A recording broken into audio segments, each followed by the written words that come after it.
Hello dear students, मैं आयुष आप सभी का बहुत बहुत स्वागत करता हूँ लर्निंग 5 पाठशाला में। आज के इस वीडियो में हम देखेंगे रियल नंबर। आपके क्लास 10th में चैप्टर्स है वास्तविक संख्याएं। इसके पहले मैंने एक वीडियो अपने यूट्यूब चैनल पर अपलोड की थी, उसमें बेसिक मैथ्स मैंने आपको पढ़ाया था। ज़रूर वो वीडियो जाकर देख लें। मैंने आपको उसमें बताया था बेसिक चीज़ें जो आपको इम्पॉर्टेंट है क्लास 10th मैथ सब्जेक्ट पढ़ने से पहले। तो अगर आपको बेसिक चीज़ें नहीं आती या फिर आपको क्लास 10 के मैथ्स नहीं समझ में आ रहे तो कुछ चीज़ें हैं, छोटी छोटी चीज़ें, आप वहाँ जाके पढ़ सकते हैं। उस वीडियो की लिंक डिस्क्रिप्शन बॉक्स में भी दे दूंगा और आप हमारे चैनल पर जाके विजिट कर सकते हैं, सारी चीज़ें देख सकते हैं। वीडियो स्टार्ट करने से पहले आप सभी को अगर आज तक मैथमेटिक्स समझ में नहीं आ रहे थे या फिर वास्तविक संख्या या फिर जो चैप्टर्स हैं नहीं समझ में आ रहे, तो आज अभी इस वीडियो से आपको मैथमेटिक्स हलवा लगने लगी। बस क्या करना है, मैं जो पढ़ा रहा हूँ आपको ध्यान से लेक्चर्स देखना है, उसको नोट्स बनाना है, ठीक है। आज हम आपको वास्तविक संख्या को वास्तव में फील कराएंगे, ठीक है। तो आइए देखते हैं कि वास्तविक संख्या क्या होती है। हम वास्तविक संख्या क्या होती है उससे जानने से पहले देख लेते हैं वास्तविक संख्या एक्चुअल में आती कहाँ से है, ठीक है। देखो, सबसे पहले हम जानते हैं संख्याएं यानी कि नंबर्स, 1 2 3 4 5 6 7 8 जो भी ये सारी क्या होते हैं, नंबर्स होते हैं। तो आपकी ये जो वास्तविक संख्या किसका पार्ट है, नंबर्स का पार्ट है। ये आपकी जो संख्या होती है कितने प्रकार की होती है भैया, 2 प्रकार की होती है। कौन कौन सी होती है, पहला आपका होता है क्या, वास्तविक संख्या यानी कि इसकी इंग्लिश क्या होती है, रियल नंबर्स। दूसरी आपकी क्या होती है, काल्पनिक संख्या। काल्पनिक संख्या की इंग्लिश क्या होती है, इमेजिनरी नंबर्स, ठीक है। भैया ये वास्तविक संख्या क्या होती है, यहाँ पर हमने आपको पूरा चार्ट में समझाया है, हम इस पर बाद में जाते हैं। जो आपको पहले काल्पनिक संख्या बता देते हैं। काल्पनिक संख्या मतलब कुछ तो समझ में आ रहा है कि भैया मतलब जो दिखता उगता नहीं है, यानी कि बस इमेजिनरी करते हैं। इसकी इंग्लिश भी होती है इमेजिनरी नंबर्स और इसमें हिंदी होती है काल्पनिक, यानी कि वास्तव में कुछ है वह नहीं है, ठीक है। एक्चुअली इसका जो आप पढ़ेंगे क्लास 11th में, जब जाएंगे आप क्लास 11th में जाएंगे तब आपको ये चैप्टर इसका पूरा मिलता है, जिसमें आपको समझाया जाएगा कि आपकी इमेजिनरी नंबर क्या होता है। सारी चीज़ें बहुत ही डिटेल में बताए जाएंगी। ये अभी के आपके चैप्टर में उतना खास इंपॉर्टेंट है नहीं, बट आप जान लीजिए कि इमेजिनरी नंबर्स क्या होते हैं। जैसे आप ये समझिए कि आप लोगों ने अंडर रूट यानी कि सुना होगा, ठीक है। इसके अंदर कोई भी संख्या माइनस में है तो एक प्रकार की क्या हो, इमेजिनरी संख्या है। हम इमेजिनरी संख्या को कैसे डिनोट करते हैं, आई से। किससे लिखते हैं, आई से। इसे एक्चुअली में क्या कहते हैं, आयोटा कहते हैं, ठीक है। क्या कहते हैं, आयोटा, ठीक है। ये सारी चीज़ें आपको जानने की ज़रूरत नहीं है, बस आप समझ लीजिए इमेजिनरी संख्या क्या होती है। रूट के अंदर अगर माइनस में है तो क्या कह देंगे, इमेजिनरी संख्या।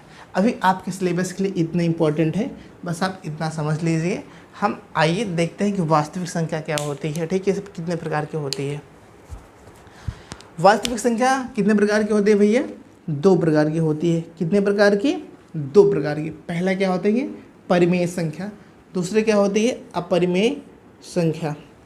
आप ये सारी चीज़ें अभी चार्ट देख लीजिए, इसमें आपको एक एक जितने भी संख्याएं हैं उनके डिफिनीशन आराम से और क्या होती हैं सारी चीज़ें आराम से बड़े प्यार से समझाऊंगा। उसकी दिक्कत आपको नहीं लेनी। जब मैं हूँ तो आपको परेशान होने की ज़रूरत नहीं है।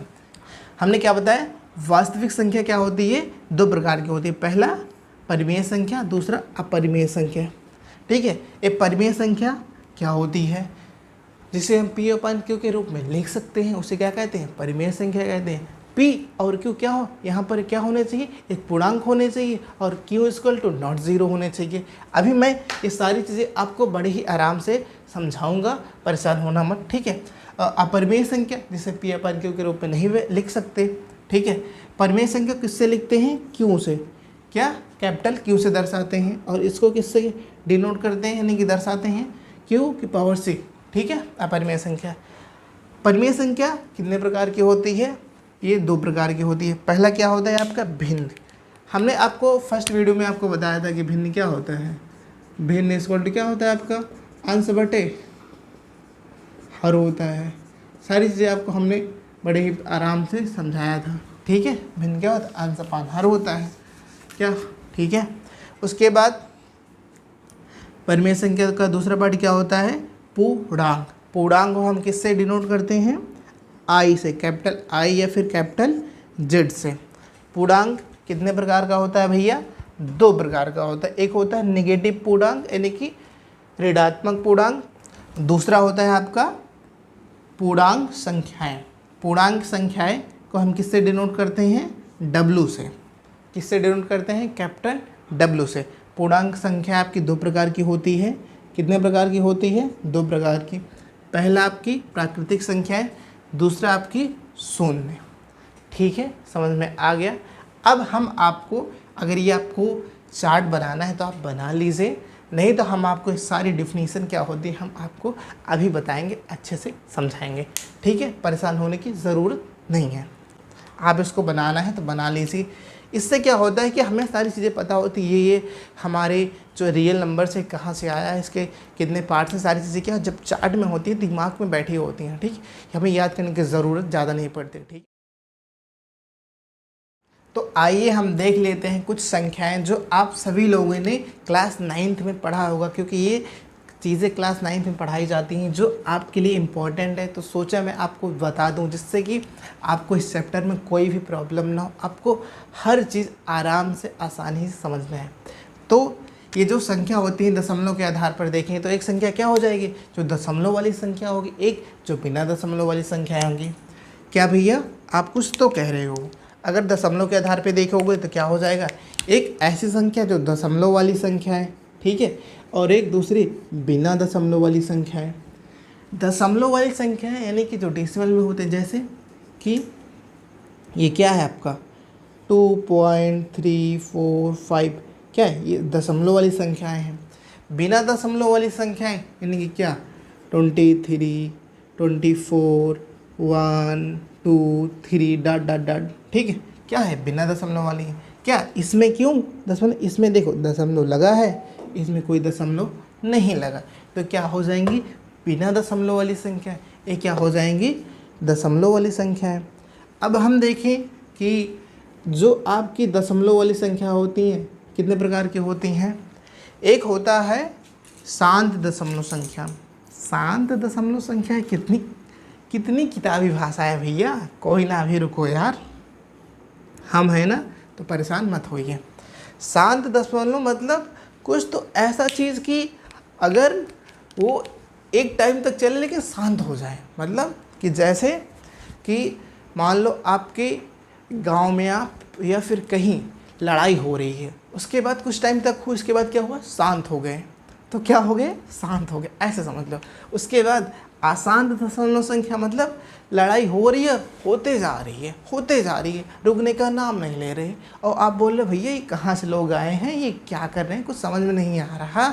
ऐसे लोगों को मैंने देखा ही नहीं है, ऐसे लोग क्यों आ जाते हैं, उनको आप बोलते रहते हो। तो क्या हो जाएगा? अशांत हो गए, यानी कि शांत ही नहीं हो रहे हैं। ठीक है, ऐसे समझो। शांत दशमलव संख्या मतलब कि ऐसी संख्या जो दशमलव में हो लेकिन क्या शांत हो जाए, यानी कि एक टाइम के बाद रुक जाए। ठीक है, जैसे मान लो कि आपने क्या बोला भैया 2.5 क्या शांत दशमलव, इसके आगे कुछ नहीं है। ठीक है, एग्जाम्पल के लिए 2.5।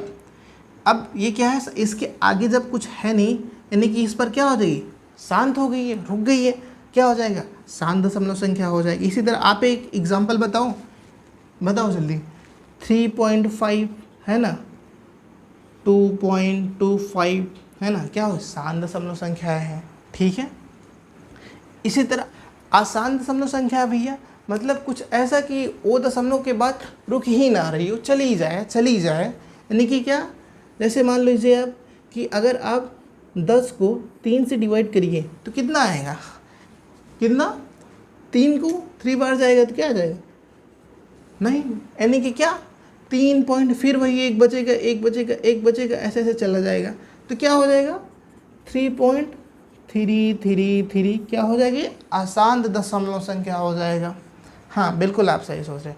ऐसे आप कोई और सोच सकते हैं। ठीक है, अब ये जो आपकी अशांत दशमलव संख्या होती है 2 प्रकार की होती हैं। कितने प्रकार की होती है? अशांत दशमलव संख्याएं 2 प्रकार की होती है। पहला कौन सी होती है?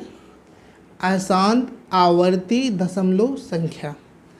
ये भैया कुछ समझ में नहीं आ रहा, आप लोग क्लास 9 में ज़रूर पढ़े होंगे यार, फिर भी आप यहाँ पर देख लीजिए, इम्पॉर्टेंट है, ठीक है।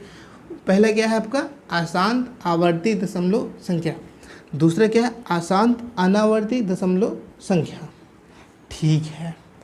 आवर्ती अनावर्ती कुछ कुछ चीज़ें हैं जो आपको समझ में आ रहा है, ये किसका है, आप यहाँ से इसको, इस डिफिनेशन को यहाँ समझने की कोशिश करो।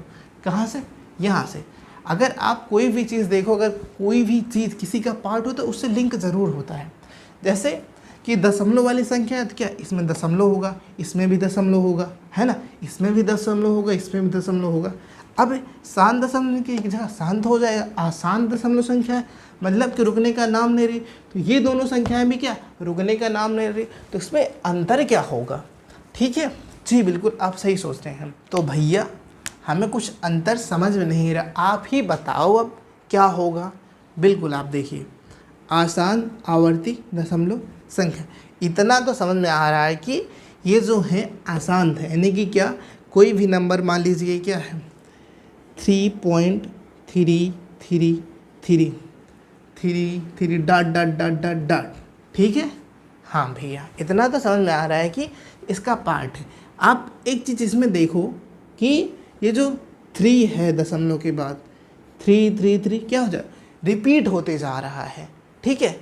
और मान लो कोई ऐसी संख्या ले लो जिसमें क्या रिपीट होते ना जा, क्या भैया इसमें क्या रिपीट होते जा रहे हैं और ना तो रुक रहे हैं और रिपीट होते जा रहे हैं, यानी कि क्या हो जा रहा है इसमें आसान आवर्ती संख्या में क्या होंगे रिपीट होते हैं, क्या होते हैं नंबर्स जो आपके होते हैं रिपीट होते हैं, क्या होते हैं रिपीट होते हैं, ठीक है। आसान आवर्ती दशमलव संख्या में क्या होते हैं नंबर्स आपके क्या होते हैं रिपीट होते रहते हैं, ठीक है। अब इसमें आसान अनावर्ती में दशमलव संख्या में क्या हो जाएगा भैया, इसमें क्या इसमें रिपीट होगा नहीं, ना तो ये जो आपके नंबर्स हैं ना तो रुकते हैं और ना ही रिपीट होते हैं। जैसे आपका एग्जांपल मान लीजिए 1.01001 dot dot dot dot dot, ठीक है। तो क्या हो जाएगा आसान अनावर्ती दशमलव संख्या, यानी कि इसमें भैया रिपीट नहीं होगा, यानी कि नो रिपीट, क्या होगा नो रिपीट, ठीक है। और ये आपका आसान दशमलव हो गया, आसान दशमलव अनावर्ती संख्या, और ये हो गया आसान आवर्ती दशमलव संख्या है, ठीक है। अब आपका इसमें एक मेन चीज़ इम्पॉर्टेंट क्या है, ये जो आपकी हैं क्या भैया, ये जो आपकी हैं क्या है भैया आपकी, ये जो आपकी बिना दशमलव वाली संख्याएं हैं भैया, ये आपकी क्या होती हैं ऑलवेज परिमेय संख्या होती हैं। अभी हम आपको बताएंगे आगे चल के परिमेय संख्या क्या होती है, ठीक है, क्या होती हैं परिमेय संख्या होती हैं, ठीक है। क्यों होती हैं, क्योंकि अगर मान लीजिए 23 है, इसके अपान में 1 लिख देंगे तो क्या हो जाएगा P अपान Q के रूप में हो गया, है ना, और Q इक्वल टू नॉट 0 है, क्या हो जाएगा P अपान Q के रूप में, Q इक्वल टू नॉट 0, क्या हो जाएगा परिमेय संख्या है, ठीक है। अभी हम आपको सारे डिफिनेशन वगैरह आगे बताएंगे, तो आप इसे नोट कर लीजिए और सारी चीज़ें आराम से यहाँ पर समझ लीजिए। तो आइए देख लेते हैं आपकी किताब में, आपके सिलेबस में कुछ परिभाषाएं हैं जो संख्या की हैं। जैसे आपको मैंने पीछे बताया कि ये संख्याएं होती हैं, उनकी डेफिनेशन क्या होती है, आराम से समझ लेते हैं अच्छे से, जिससे कि आपको आने वाले चैप्टर जो भी आप इस चैप्टर में पढ़ोगे उसके क्वेश्चन को सॉल्व करने में बहुत ही आसानी होगी। तो आइए देख लेते हैं। सबसे पहला आपके क्या है प्राकृतिक संख्या, ये तो बहुत ही आसान है भैया, बचपन से सुनते आ रहे हैं। प्राकृतिक संख्या क्या होती हैं 1 2 3 4 dot dot dot dot infinite, ये क्या होती हैं आपकी प्राकृतिक संख्या होती हैं। सम संख्या है, ये तो बचपन मैंने कि 2 3 का था भैया, 2 3 में पढ़ा था। सम संख्या क्या होती हैं, जो संख्या 2 से पूर्णतः विभाजित हो जाए क्या कहेंगे, उसे सम संख्या कहेंगे। जैसे 2 4 6 8 10 12 डॉट डॉट डॉट, ठीक है। विषम संख्या क्या होती है भैया, विषम संख्या का कोई सवाल है, आप पूछ रहे हैं भैया है बच्चों, जो छोटे छोटे इतने बच्चे होते हैं उनको पता होता है विषम संख्या क्या होती है। विषम संख्या क्या होती है भैया, जैसे 1 3 5, 7, 11, 9, 11 डॉट डॉट डॉट डॉट। यानी कि क्या भैया, जो संख्या 2 से विभाजित नहीं होती हैं उन्हें क्या कहते हैं, विषम संख्या कहते हैं। अब आप बताएंगे पूर्ण संख्या। हाँ भैया, इसको भी तो पढ़ा था, आप ऐसे मत हमको हल्के में मत लो, हमें आता है। हाँ तो आप, अच्छी बात है अगर आपको आता है, ठीक है, ऐसे पढ़ते रहो, मेहनत करते रहो, ठीक है। अब पूर्ण संख्या क्या होती है आपकी, ये जो आपकी प्राकृतिक संख्या हमने आपको बताया, क्या भैया आपने ये जो प्राकृतिक संख्या बताया, हाँ समझ आ गया भैया, क्या ये जो हमने आपको प्राकृतिक संख्याएं बताया, ठीक है भैया, आगे बोलो, बोल रहा हूँ भाई आगे। ये आपकी जो प्राकृतिक संख्या और आपकी ये जो ज़ीरो है, यानी कि 0/लड्डू, ठीक है, ये क्या है, इन दोनों को मिलाकर के आपकी बन जाती हैं पूर्ण संख्या बन जाती है। हाँ भैया, आप समझ में आया पूर्ण संख्या क्या होती है। ये नेचुरल नंबर अधूरी थी और ये ज़ीरो आके उसको क्या कर दिया, पूरा कर दिया, ठीक है, अधूरा का पूरा कर दिया, जीरो आकर, तो क्या बन गया, पूर्ण संख्या, ऐसा समझ लो। अब भाज्य संख्या क्या होती है। हाँ भैया, भाज्य संख्या भी पढ़ा था बट याद नहीं आ रहा है, कोई बात नहीं, हम आपको बताते हैं क्या होता है, ठीक है। याद आ गया तो अच्छी बात है, क्या है, अच्छी बात है। आप इसे नोट कर लीजिएगा या फिर इसकी डिफिनेशन भी लिख लीजिएगा, क्योंकि ये थोड़ा इम्पोर्टेंट है आपकी, जिस ये जो चैप्टर्स है उसमें पूछ लिया जाता है कभी कभी, ठीक है भाई, तो नोट करना है, ठीक है। भाज्य संख्या क्या होती हैं, वे संख्याएं, हाँ भैया कुछ कुछ याद रहे, वे संख्याएं जो स्वयं और एक के अलावा किसी एक संख्या से विभाजित हो जाएं, उसे क्या कहते हैं हम, भाज्य संख्या कहते हैं। हाँ भैया, याद तो आ गया, तो आप लिख लेंगे वे प्राकृतिक संख्याएं, ऐसे लिख लीजिए, क्या, वे प्राकृतिक संख्याएं, वे प्राकृतिक, या फिर ऐसे ही लिख लीजिए, कोई बात नहीं, वे संख्याएं, और ठीक है, वे प्राकृतिक संख्याएं, यार वे प्राकृतिक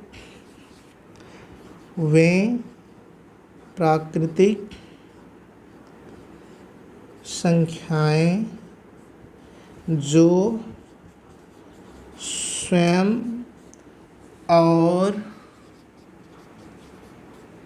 एक, यानी कि ये जो आपका 1 है, 1 के अतिरिक्त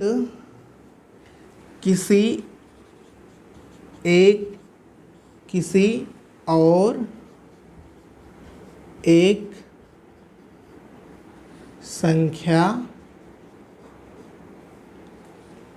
से कट जाए या विभाजित हो जाए, ठीक है, विभाजित हो, क्या, विभाजित हो, उसे क्या कहते हैं हम, भाज्य संख्या कहते हैं। हाँ भैया, अब समझ में आया कि वे संख्याएं जो स्वयं से और एक से, क्या भैया, वे संख्याएं जो स्वयं से और एक से, ठीक है, इसके अलावा किसी और एक से, ठीक है, संख्या विभाजित हो जाती हैं, उन्हें हम क्या कहते हैं, भाज्य संख्या कहते हैं, ठीक है। अब हम देखेंगे कि अभाज्य संख्या क्या होती है। हाँ भैया, अभाज्य संख्या ये भी बहुत आसान है। अब आपने बता दिया भाज्य संख्या क्या होती है, तो हम अभाज्य संख्या आपको बता ही देंगे, है ना। हाँ बिल्कुल, अब आपको याद आ गया होगा कि अभाज्य संख्या क्या होती है। आप लोगों ने अभाज्य गुणनखंड विधि वगैरह पढ़ा होगा, है ना, किया होगा थोड़ा बहुत। तो क्या भैया, अभाज्य संख्या क्या होती है, बहुत ही आसान है, इसी से है, क्या, वे संख्याएं जो स्वयं और एक के अलावा किसी और संख्या से विभाजित नहीं होती हैं। यानी कि क्या हुई है, वे संख्या जो स्वयं और एक से ही विभाजित होती हैं, उन्हें क्या कहते हैं हम, अभाज्य संख्या कहते हैं। क्या लिखेंगे, वे संख्याएं जो स्वयं और केवल एक से विभाजित होती हैं। भैया बहुत फास्ट लिख रहे हो, अच्छा नहीं लिख रहे, बस आप समझ लीजिए यार, डिफिनीशन है, आपको समझ में आ ही रहा होगा ना। वे संख्या जो स्वयं और केवल एक से विभाजित होती हैं, ठीक है, उन्हें क्या कहते हैं हम, अभाज्य संख्या कहते हैं। ठीक है, समझ में आ गया जी? बिल्कुल समझ में आ गया भैया, कोई टेंशन वाली बात नहीं है, आप बेफिक्र हो, हमें आप जो पढ़ा रहे हैं ना बढ़िया समझ में आ रहा है। तो इसी बात पे चैनल को सब्सक्राइब और वीडियो को लाइक हो जाना चाहिए, ठीक है? तो हम आगे बढ़ते हैं, आपके चैप्टर में है क्या, परिमेय संख्या और अपरिमेय संख्या, जो कि बहुत ही इम्पोर्टेंट है, ठीक है? तो आप हेडिंग लगाइए परिमेय संख्या। क्या भैया? परिमेय संख्या, ठीक है? परिमेय संख्या की इंग्लिश क्या होती है? रेशनल नंबर, ठीक है भैया, समझ में आ गया। हाँ, क्या होती है? रेशनल नंबर, ठीक है? परिमेय संख्या इंग्लिश क्या होती है? रेशनल नंबर, ठीक है? परिमेय संख्या भैया होती क्या है? आप इधर आप डाल लीजिए अपरिमेय संख्या, तब आपको थोड़ा आसानी होगी सारी चीज़ें समझने में। लाइन थोड़ा तिरछी हो गई, कोई ना, हम फिर से खींचते हैं क्योंकि सारी चीज़ें प्रैक्टिस से ही आती हैं। देखते हैं इस बार सीधी होती है कि नहीं। सीधी हो जा सिम, हाँ कुछ कुछ तो सीधी हुई है अभी भी, लेकिन सीधी नहीं हुई है। हम फिर से बनाएंगे, हम आज इस लाइन को सीधा करके रहेंगे। चल सीधी हो जा, हाँ अब सीधा हो गया भैया, हाँ ठीक है, अब अच्छा लग रहा है, ठीक है? अब और इधर आप डाल लीजिए क्या? अपरिमेय संख्या, अपरिमेय संख्या। भैया आप ये छोटी छोटी चीज़ें आप पढ़ा रहे हैं, कोई बात नहीं, आप इसे अभी पढ़िए, आगे वाले चैप्टर है ना उस पर हम आपको पढ़ाएंगे, खतरनाक तरीके से पढ़ाएंगे, ठीक? अभी आप इसे पढ़िए, ठीक है? इसकी इंग्लिश क्या हो जाएगी भैया? अपरिमेय है तो इरेशनल नंबर हो जाएगा, इरेशनल नंबर। इसकी इंग्लिश क्या हो जाएगी आपकी? Irrational number. भैया परिमेय संख्या अपरिमेय संख्या क्या होती है ना? बताइए क्या होती है भाई, तुम बताओ मुझे क्या होती है, कमेंट बॉक्स में लिखो क्या होती है, परिमेय संख्या क्या होती है, परिमेय संख्या क्या होती है, उसके एग्जाम्पल ही बता दो, ठीक है? एक परिमेय संख्या और एक अपरिमेय संख्या का आपको एग्जाम्पल लिखना है, ठीक है? जो मैं यहाँ पर बता रहा हूँ उसको नहीं, अलग एग्जाम्पल लिखना है, ठीक है? तो भैया परिमेय संख्या क्या होती है भैया? बहुत ही आसान है, आप जो भिन्न बड़े हो ना बस वही समझ लो आपकी परिमेय संख्या है, ठीक है? परिमेय संख्या क्या होती है? जिसे हम P/Q के रूप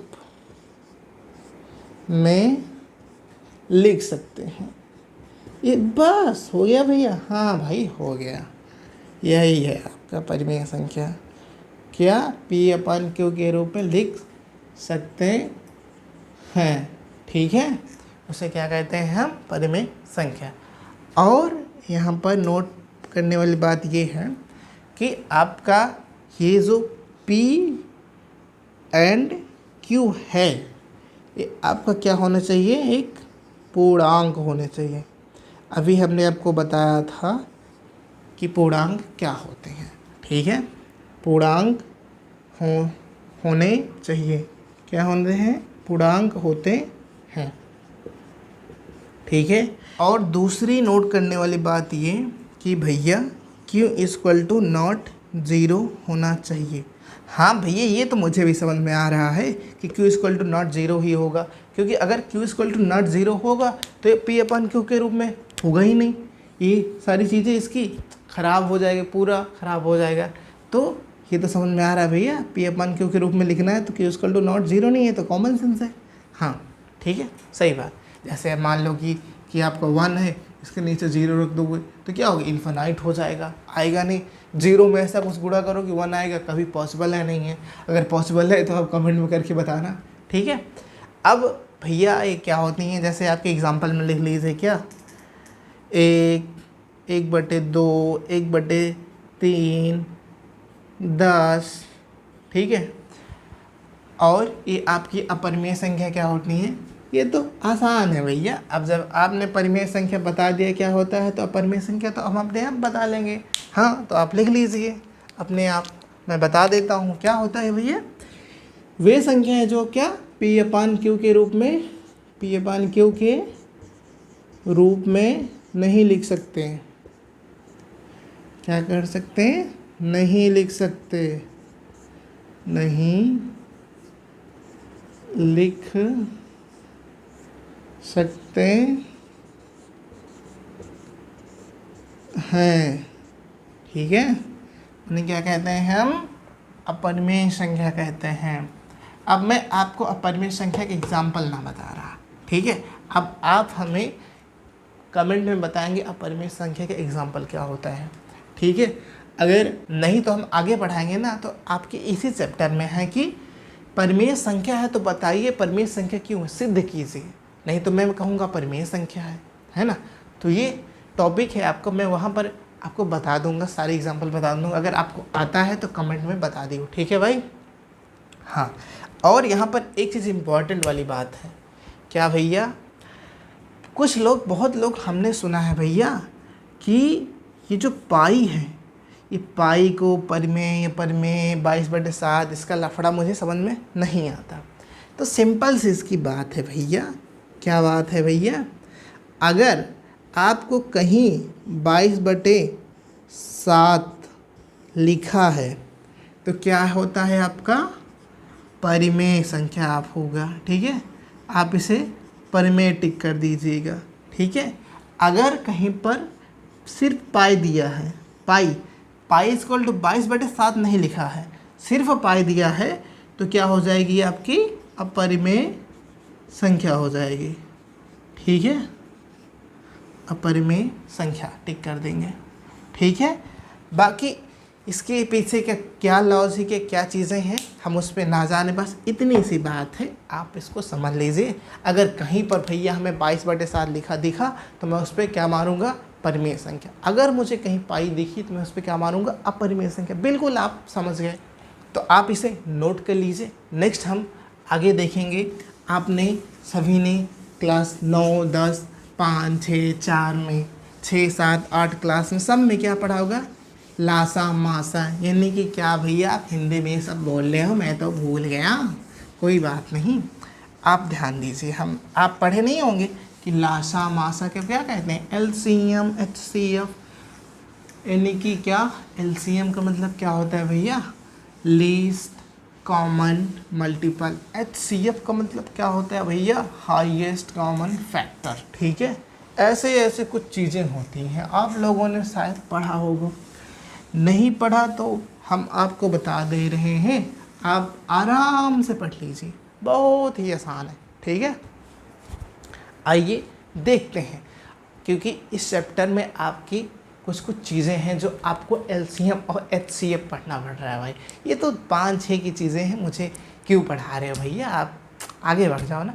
कोई बात नहीं है, आप पढ़ लीजिए, शायद आपके 1-2 मार्क्स आ जाएं, एग्ज़ाम में कोई क्वेश्चन आ जाए, है ना। तो आइए देखते हैं।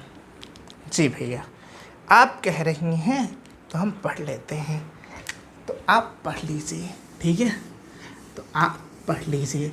सबसे पहले आपको ध्यान देना है, आपने पढ़ा होगा, मैं बेसिक से आपको बताता हूँ, ठीक है।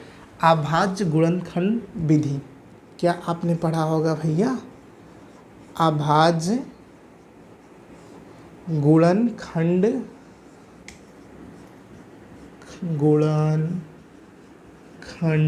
विधि, ठीक है। हाँ भैया, ये तो पढ़ा है, बट ये भूल गया हूँ, आप इसकी क्या कह रहे हो, कोई बात नहीं, अभी मैं आपको जैसे करूँगा तो याद आ जाएगा। हाँ भैया, अरे इसको बोलते हैं अभाज्य गुणनखंड विधि। हाँ भैया, अभी बताओ ना जल्दी से। जैसे मान लीजिए कि आपका क्या दिया है?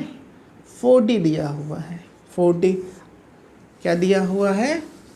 40 दिया हुआ है, ठीक है। हाँ भैया, अब याद आया आप क्या कह रहे हो। अच्छा भैया, ये जो काटते पीटते हो वही वाला है? हाँ भाई, वही वाला है। इसको कहते हैं अभाज्य गुणनखंड विधि। हाँ, प्राइम फैक्टर मेथड यही होता है, अभी आपको बताते हैं। अच्छा भैया, मतलब जो छोटी संख्या होती है उससे काटते चले जाते हैं, उसके बाद हमारा एक फैक्टर बन जाता है, उसी को उसके बराबर लिख देते हैं, कुछ ऐसा। हाँ बिल्कुल, आप सही सोच रहे हैं डियर। देखो, सबसे पहले इसको क्या काटेंगे? 2 से काटेंगे, क्या जाएगा? 2 दूनी 4, 0 उतार लेंगे, ठीक है। उसके बाद 2 कम 2, 0, ठीक है। उसके बाद 2 से कटेगा, हाँ 2 पंचे 10 कटेगा, बिल्कुल भैया। फिर क्या? 5 से कटेगा, किसी और से कटेगा, 5 का नाम 5। तो 40 इक्वल टू क्या लिख देंगे भैया? ये कुछ कुछ ऐसा। हाँ भैया अब सारी चीज़ें समझ में आ रही हैं। आप इतना घुमा फिराते क्यों हो? कोई नहीं भाई, कोई दिक्कत नहीं, सब आपको आराम से सारी चीज़ें समझ में आएंगी। ठीक है, पहला क्या था 40। अब मान लीजिए आप यहाँ पर क्या ले लीजिए 20, दूसरा आप ले लीजिए क्या भैया 20। ठीक है, 20 ले के कुछ और लेने, चलो हम 30 ले लेते हैं, है ना। 20 को यहाँ काटे थे तो ज़्यादा ही आसान हो जाएगा, 30 ले लेते हैं। ठीक है, 30 को काटते हैं तो 2 से कट जाएगा, देखो 2 कम 2, 2 पंचे 10, और 2 से कटेगा नहीं कटेगा भैया, 3 से कटेगा, हाँ 3 से कट जाएगा, 3 पंचे 15। ठीक है, अब किससे कटेगा भैया 5 से कटेगा, 5 का नाम 5। हाँ भैया अब समझना है, तो इसको क्या लिख देंगे 30 इक्वल टू 2 इंटू 3 इंटू इसका फैक्टर ये हो गया। ठीक है भैया, हाँ समझ में आ गया। अब आपको हम बताते हैं कि HCF और LCM क्या होता है।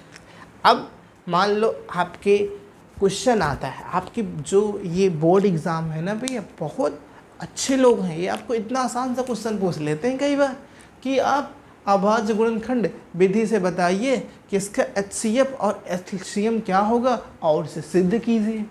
अच्छा भैया, तो आप बताओ ना। हाँ, ये तो चाहे सारी चीज़ें आपको आराम से आती ही हैं, अभी हम इसमें थोड़ा सा मॉडिफिकेशन कर देते हैं, आपको समझ में आ जाएगा।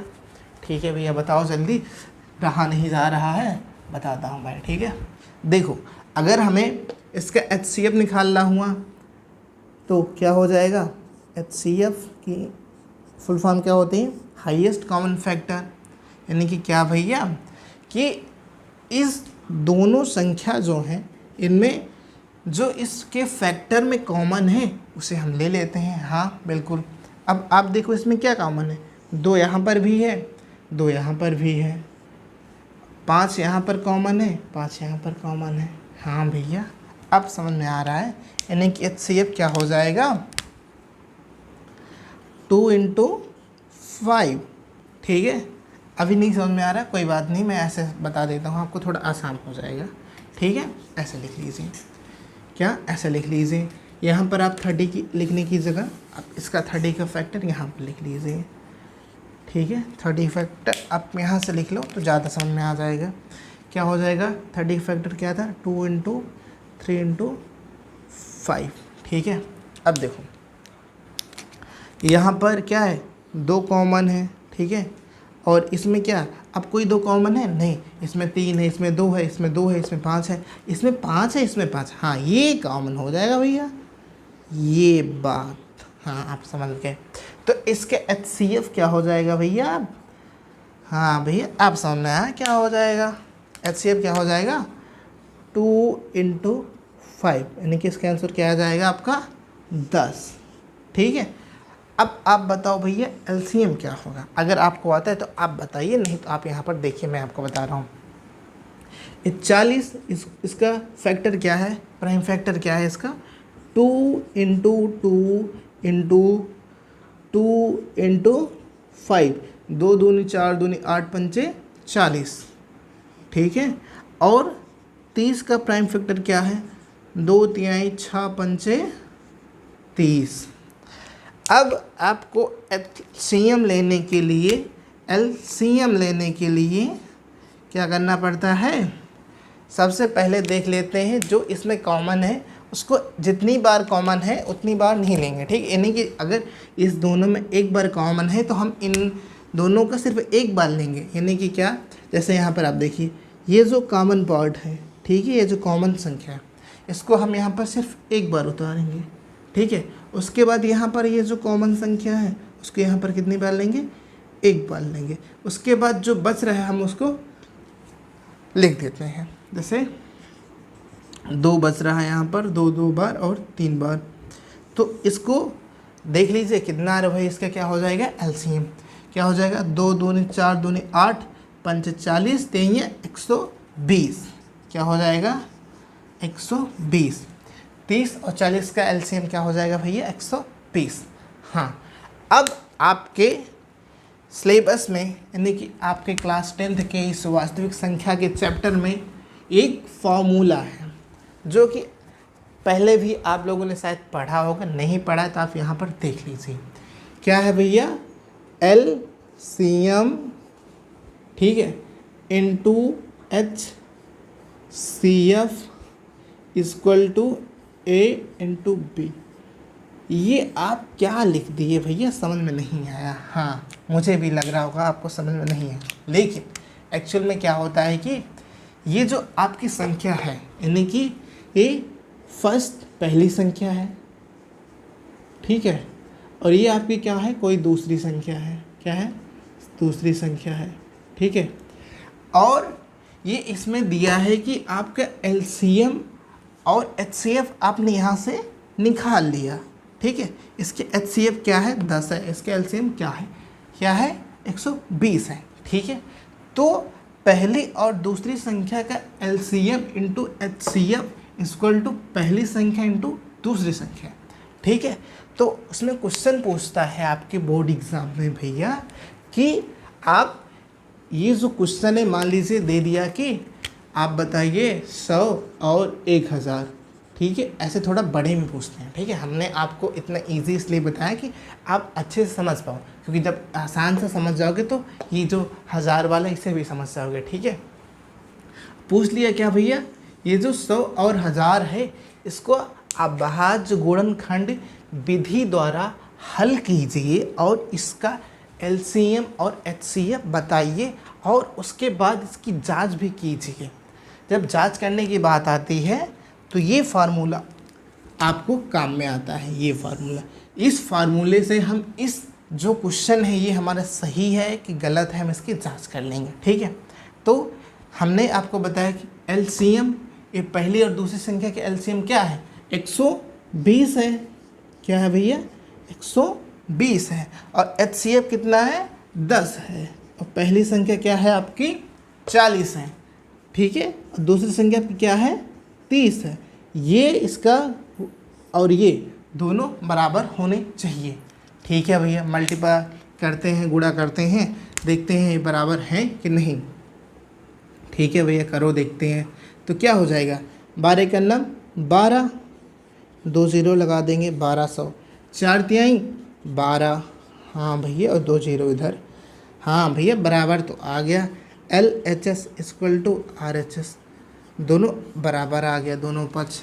यानी कि क्या भैया, आपने जो बताया सही बताया, यानी कि आपने भी जो ये क्वेश्चन लगाया भाई आराम से बिल्कुल सही है।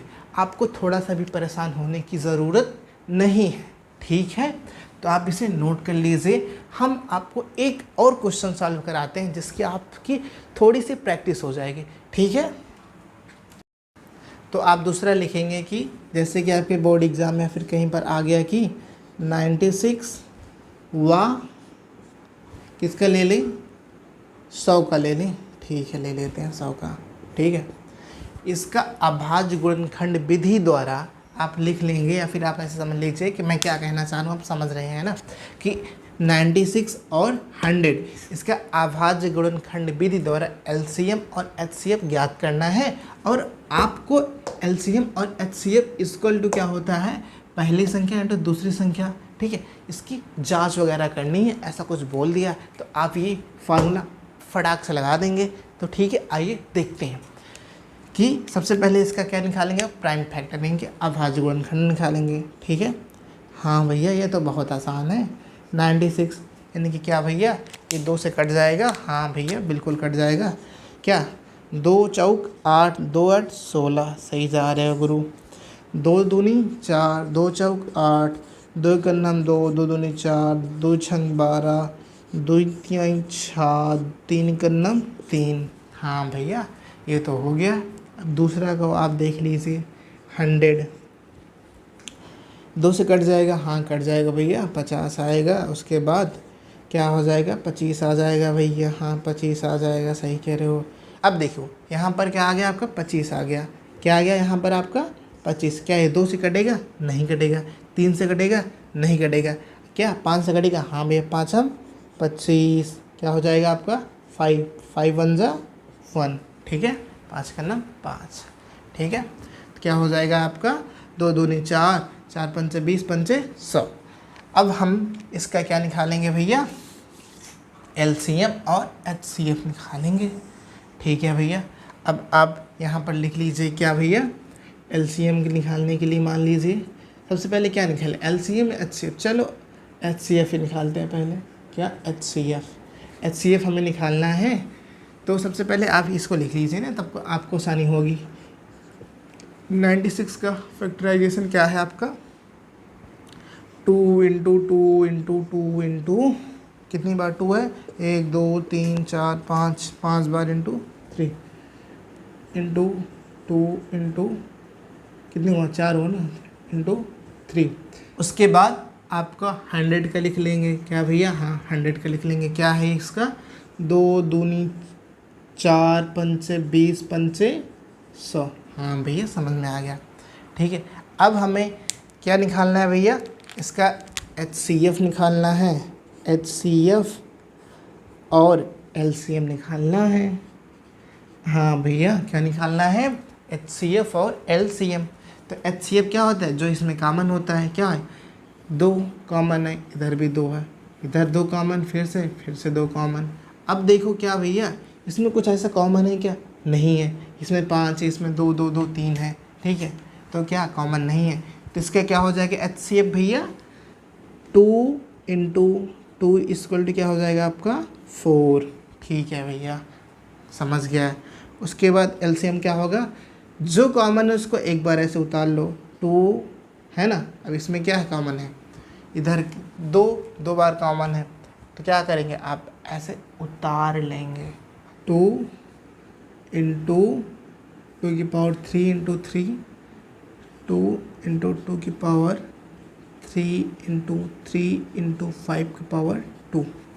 तो इसको मल्टीप्लाई करेंगे तो क्या आ जाएगा भैया, अगर आप देखो तो 2 की पावर 5 इंटू 3 क्या है, एक्चुअल में 2 की पावर 5 ही है। हाँ भैया इतना तो समझ में आ रहा है, 2 की पावर 5 यानी कि क्या, ये कितना आपका 96 हो जाएगा, है ना। देखो ध्यान से, 1 2 कितने हो गया 2, 2 की पावर 3 कितना हो गया, 2 की पावर 5 इंटू 3 इंटू 5 स्क्वायर, और 2 की पावर 5 इंटू 3 क्या है आपका 96 है, ठीक है।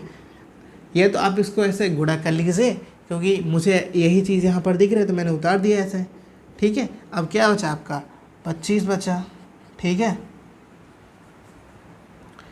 क्या हो जाएगा आपका 25। अब इसको इसमें मल्टीप्लाई कर लीजिए, तो इसको मल्टीप्लाई करने के बाद कितना आ गया आपका 2400, ठीक है। अब हमें देखना है भैया कि ये जो हमने सवाल लगाया LCM HCF ये हमारा सही आ रहा है कि नहीं। हम इसके क्या कर लेंगे, जांच पड़ताल कर लेंगे थोड़ा बहुत। तो आइए कर लेते हैं, ठीक है।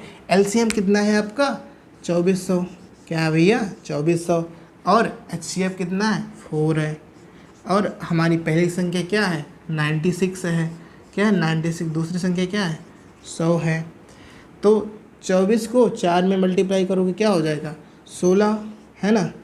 24 4 यानी कि 4 चौक 16, 4 दूनी 8 1 9 96, और ये क्या है 2 0 है, 2 0 उतार। तो इधर क्या हो गया 96 में 100 से मल्टीप्लाई करोगे क्या हो गया 9600, यानी कि बराबर आ गया। तो हाँ भैया आपका LHS इक्वल टू क्या आ गया RHS, यानी कि क्या आपका ये जो अभाज्य गुणनखंड विधि द्वारा हमने HCF LCM निकाला और उसकी जांच की, सारी चीज़ें सही है, ठीक है। तो आज की वीडियो हम यहीं पर समाप्त करते हैं। आप 1-2 क्वेश्चन इसी तरह लगा लीजिए, आप होमवर्क के लिए आप ले लीजिए क्या, जैसे मान लीजिए 1000 और वाह किसका निकालेंगे आप, 1000 वाह आप निकाल लीजिए 2000 का, ठीक है। 1000 व 2000 का आप LCM और HCM निकालेंगे। तो तब तक के लिए मेरे प्यारे स्टूडेंट्स चलते हैं, फिर मिलेंगे नेक्स्ट वीडियो में एक नई एनर्जी और जुनून के साथ। हेलो माय डियर स्टूडेंट, मैं आयुष आप सभी का बहुत बहुत स्वागत करता हूँ लर्निंग पाठशाला में। आज की इस वीडियो में हम डिस्कस करेंगे कोई संख्या परिमेय दी है तो हम उसको सिद्ध कैसे करेंगे कि वो अपरिमेय संख्या है। कोई आके कह दे भैया मैं नहीं मानता ये अपरिमेय संख्या नहीं है, परिमेय संख्या है, तो आज की इस वीडियो में हम ये डिस्कस करने वाले हैं जो कि बहुत ही इम्पॉर्टेंट है आपके बोर्ड एग्ज़ाम के पॉइंट ऑफ व्यू से। आपको बहुत ही आराम से लेक्चर देखना है। और इसके पहले मैंने एक वीडियो अपलोड किया था जिसमें मैंने बताया था कि संख्याएं क्या होती हैं, सारी चीज़ें बहुत ही आराम से एलसीएम एचसीएफ बहुत ही आराम से हर चीज़ें को डिस्कस किया था बारीकी से, बेसिक से एडवांस। उस वीडियो को आप जाकर ज़रूर देखें, वो आपके लिए बहुत ही इंपॉर्टेंट वीडियो होने वाली है। उसमें मैंने आपको सारी संख्याओं के बारे में बताया था कि परिमेय संख्या क्या होती है, परमेय संख्या क्या होती है, सम संख्या क्या होती है, विषम संख्या क्या होती है, आशांत दशमलव क्या होता है, शांत दशमलव क्या होता है, और भी सारी चीज़ जैसे अभाज्य संख्या, भाज्य संख्या। तो आइए इस वीडियो में हम थोड़ा सा भूमिका बनाने के लिए आपको बता देते हैं कि परिमेय संख्या क्या होती है, परमेय संख्या क्या होती है, क्योंकि हम तभी आपको बता पाएंगे ना कि ये परमेय संख्या है, परमेय संख्या है। ठीक है, तो आप लोगों को पता है भैया, क्या पता है भैया, आप बताओ कि वास्तविक संख्या, वास्तविक संख्या, ठीक है, वास्तविक संख्या, ये तो सुना सुना लग रहा है, ज़्यादा हम डिटेल में नहीं जाएंगे, बस आराम से ऐसे पढ़ लेंगे ऊपर ऊपर अभी। ठीक है, अगर डिस्कस करना है डिटेल में तो आप हमारे लास्ट वीडियो को देख सकते हो, मैंने उसमें सारी चीज़ें बड़े ही प्यार से समझाया था। ठीक है, वास्तविक संख्या यानी कि क्या भैया, रियल नंबर।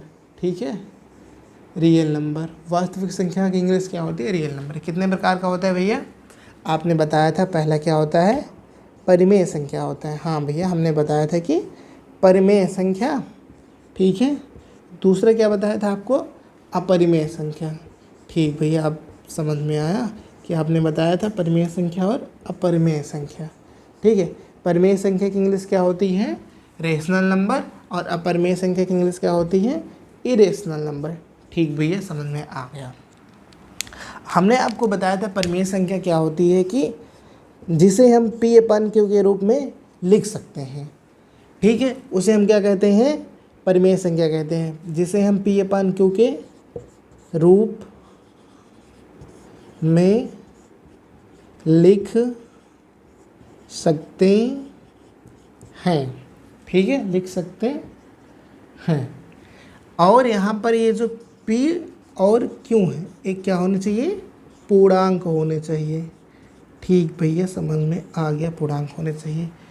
और नेक्स्ट कंडीशन हमने क्या बताया था कि Q = नॉट 0 होना चाहिए। ठीक है, और अपरिमेय संख्या क्या हमने आपको बताया था, जिसे हम P/Q के रूप में नहीं लिख सकते, जिसे हम P/Q के रूप में नहीं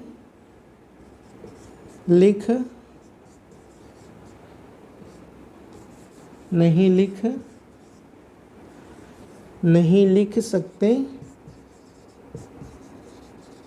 हैं। ठीक भैया, समझ में आ गया। परिमेय संख्या क्या होती है, जिसे हम P/Q के रूप में लिख सकते हैं, और P और Q एक पूर्णांक होना चाहिए, Q = नॉट 0 होना चाहिए। अपरिमेय संख्या क्या होती है, जिसे हम P/Q के रूप में नहीं लिख सकते, जैसे कि क्या, √2, √3, ये क्या है, आपकी अपरिमेय संख्याएं हैं। ठीक है, अभी हम सिद्ध करेंगे ये अपरिमेय संख्या क्यों है, कैसे है, आपको परेशान होने की ज़रूरत नहीं है।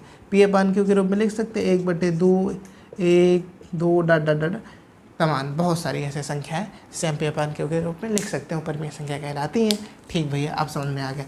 अब आप बताओ भैया कि कोई अपरिमेय संख्या है तो हम उसको सिद्ध कैसे करेंगे कि अपरिमेय संख्या है। तो अब मैं जो बताने जा रहा हूँ, ठीक है, आपको बहुत ही आराम से देखना है, ध्यान से देखना है, क्योंकि ये जो क्वेश्चन मैं बताने जा रहा हूँ आपके बोर्ड एग्ज़ाम में पूछे जाते हैं। मतलब ऐसा है कि आप कोई भी बोर्ड का एग्ज़ाम का पेपर उठा के देख लो, उसमें अपरिमेय संख्या सिद्ध करना ज़रूर आया होता है। ठीक है, बाई चांस कोई ऐसा पेपर हो गया जिसमें नहीं आता, लेकिन ऐसा देखा गया है कि अपरिमेय संख्या सिद्ध करना ज़रूर आता है। अगर रियल नंबर से कोई क्वेश्चन नहीं कि वास्तविक संख्या चैप्टर से कोई क्वेश्चन आ रहा है तो उसमें अपरिमेय संख्या सिद्ध करना ज़रूर आता है, चाहे 2 मार्क्स का है, 3 मार्क्स का है, 5 मार्क्स का है। ठीक है, आता ज़रूर है। तो आइए देखते हैं। ठीक है, जैसे अभी हमने आपको एग्जाम्पल बताया था कि √2 एक अपरिमेय संख्या है। ठीक है, क्या बताया था, अपरिमेय संख्या है। क्या बताया था भैया आपने, अपरिमेय संख्या है। ठीक है, अब आप लोग कहो कि मैं नहीं मानता यह परिमेय संख्या है, मैं कहता हूँ परिमेय संख्या है। ठीक है, हम वही तरीका मांगेंगे और उसी तरीके से सिद्ध करेंगे कि ये अपरिमेय संख्या ही है, यानी कि अपरिमेय या तो परिमेय होगा या तो अपरिमेय होगा। ठीक है, तो हम परिमेय मान के इसे अपरिमेय संख्या सिद्ध करेंगे। तो आइए देखते हैं कि √2 को हम एक अपरिमेय संख्या सिद्ध कैसे करेंगे। तो आपका क्वेश्चन क्या है भैया? क्वेश्चन है हमारा नंबर 1 कि सिद्ध कीजिए, क्या भैया? सिद्ध कीजिए, सिद्ध करो, ऐसे जल्दी से लिख लो, सिद्ध करो √2 एक अपरिमेय संख्या है, अपरिमेय संख्या है। ठीक है, समझ गए? क्या करना है आपको? सिद्ध करना है कि √2 एक अपरिमेय संख्या है। सबसे पहले क्या है कि आप क्या सोचोगे भैया? आप या तो परिमेय संख्या ही मान लो, सिंपल सी बात है। सबसे पहले आप क्या मान लो? माना, क्या भैया? माना √2, ये जो मैं लिखूंगा हर स्टेप को आपको ध्यान देना है, ठीक है, क्योंकि एक एक स्टेप आपके लिए बहुत इंपॉर्टेंट है। माना √2 एक क्या है? परिमेय संख्या है, परिमेय संख्या है। परिमेय संख्या है मतलब कि क्या भैया? √2 को हम P/Q के रूप में लिख सकते हैं, यानी कि क्या? यानी कि क्या भैया? √2 = P/Q। ठीक भैया, समझ में आ गया। अब हम इसका क्या कर लेंगे? क्रॉस मल्टीप्लिकेशन कर लेंगे, यानी कि क्या? तिर्यक गुणा कर लेंगे भैया। तो P = आपका क्या हो जाएगा भैया? P = हो जाएगा √2 × Q। ठीक है भैया, समझ में आ गया। इसको हम क्या मान लिए? समीकरण 1। ठीक भैया, अब क्या करो? दूसरा स्टेप आपको ध्यान देना है। क्या करना है? आपको दोनों पक्षों का वर्ग कर देना है। यहाँ पर लिखना है कि ऐसे समीकरण 2, या फिर लिख दो समीकरण 1 के दोनों पक्षों का वर्ग करने पर, यानी कि हम क्या करेंगे? बोथ साइड स्क्वायर कर देंगे। ठीक है, तो दोनों पक्ष का क्या करेंगे? स्क्वायर करेंगे तो क्या हो जाएगा? P² = क्या हो जाएगा? √2 × क्या है यहाँ पर? Q का स्क्वायर, ये हो जाएगा। ठीक भैया, अब इसको हम सॉल्व करेंगे तो क्या हो जाएगा? P² = क्या हो जाएगा आपका?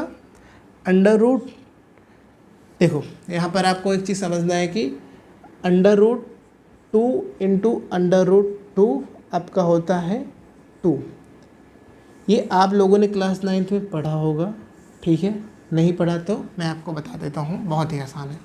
बस आप इतना समझ लीजिए कि ये आपका जो √ होता है, यहाँ आपकी पावर क्या होती है? इसका मतलब होता है 1/2, यानी कि ये जो आपका √2 लिखा है, हम इसको लिख सकते हैं क्या? 2 की पावर 1/2। अगर लिखा है √10 तो हम इसको लिख सकते हैं 10 की पावर 1/2। अगर √5 लिखा है तो हम इसको लिख सकते हैं 5 की पावर 1/2। यानी कि ये जो आपका √ है, यहाँ इसको हम क्या लिख सकते हैं? जो संख्या यहाँ पर दी है उसकी पावर में 1/2 लिख सकते हैं। हाँ भैया, इतना समझ में आ गया? तो समझ में आ गया तो आप ये आराम से सॉल्व कर लोगे। ठीक है भैया, तो हम इसको क्या लिख सकते हैं? 2 की पावर 1/2।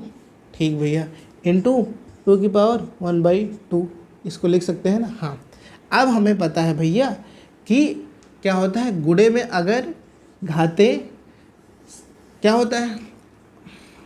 अब हमें पता है भैया कि अगर गुणे में आधार समान हो, यानी कि आपका जो बेस है वो समान हो, तो ये जो घाते हैं यानी कि जो पावर हैं क्या होते हैं? जुड़ जाते हैं।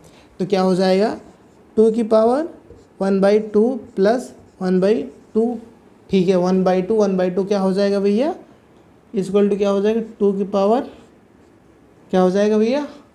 1 हो जाएगा, यानी कि क्या हो जाएगा? 2। 1/2 प्लस 1/2 क्या हो जाएगा? 1 हो जाएगा। कैसे हुआ भैया? अब आधा और आधा क्या हो जाएगा? 1 हो जाएगा। ऐसे समझ लो, नहीं तो ऐसे समझ लो कि आधार सेम है है ना। क्या हो जाएगा 2 ऊपर 1 + 1 हो जाएगा इक्वल टू 2/2 कट गया, क्या होगा 1 आ गया। ठीक है, समझ में आ गया। अब इसी तरह क्या √3 × √3 है तो क्या हो जाएगा 3 हो जाएगा। √4 × √4 है तो क्या हो जाएगा 4 हो जाएगा। √7 है √7 है, ठीक है, तो क्या हो जाएगा 7 हो जाएगा। इसी तरह सारी चीज़ें हो जाती हैं। आई होप ये आपको समझ में आ गया। ठीक भैया, तो क्या हो जाएगा ये 2q²। हाँ भैया समझ में आ गया कि आप क्या कह रहे हो। ओके भैया समझ में आया। आप यहाँ पर एक चीज़ और लिख लीजिए कि आपका ये जो p और q होता है क्या होता है, सह अभाज्य पूर्णांक होता है। क्या होता है भैया, सह अभाज्य पूर्णांक होता है, पूर्णांक होता है। ठीक है, और q = नॉट 0। ठीक है, ये आपका होना चाहिए। ओके भैया समझ में आ गया। अब हम देखेंगे भैया कि ये आपका अगर हम यहाँ से निकालें तो q² = क्या हो जाएगा भैया, q² = हो जाएगा 2 को इधर कर देंगे, है ना, क्या हो जाएगा डिवाइड में आ जाएगा, क्या हो जाएगा p²/2। ठीक भैया समझ में आ गया। अब आप यहाँ पर ध्यान देना है, क्या भैया, हमें यहाँ पर ध्यान देना है। क्या ध्यान देना है कि आपके ये जो 2 है ये क्या है, एक अभाज्य संख्या है।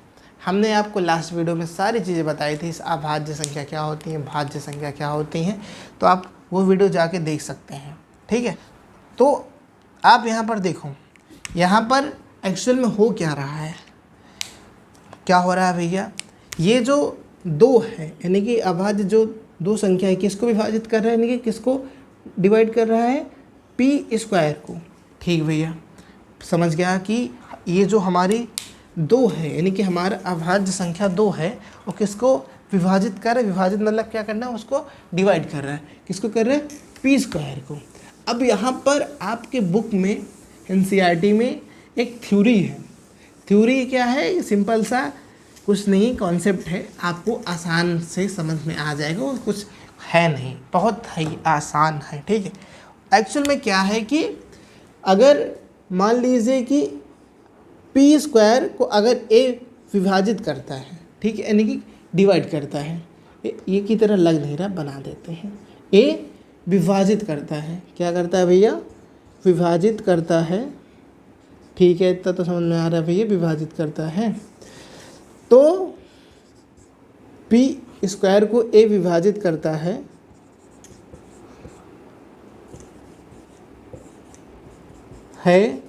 तो p को a भी विभाजित करेगा,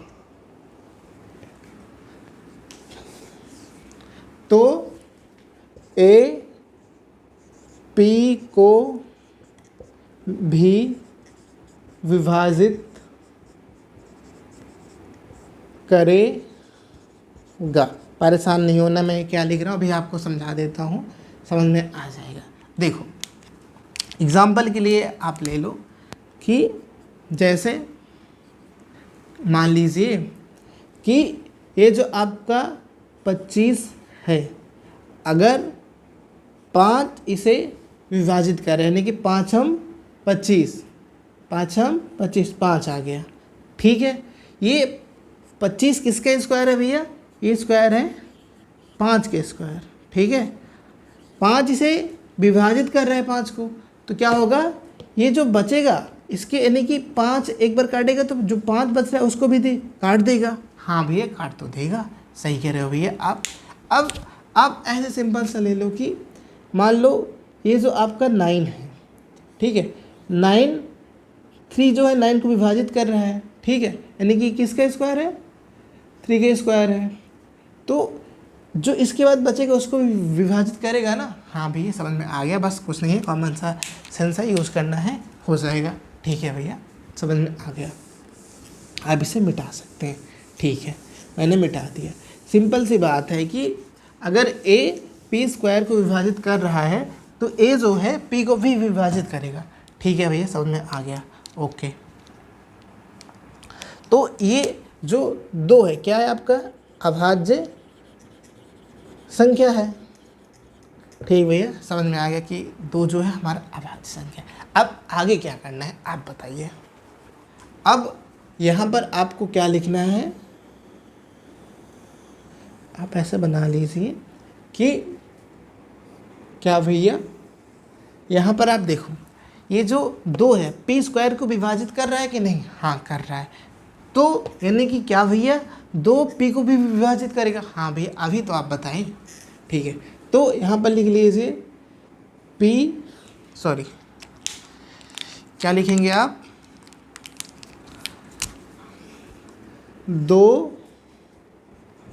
पी स्क्वायर को विभाजित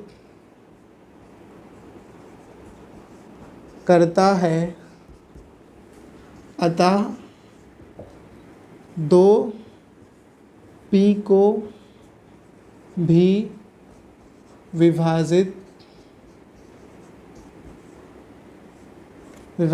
करेगा। ठीक भैया, समझ में आ गया, करेगा।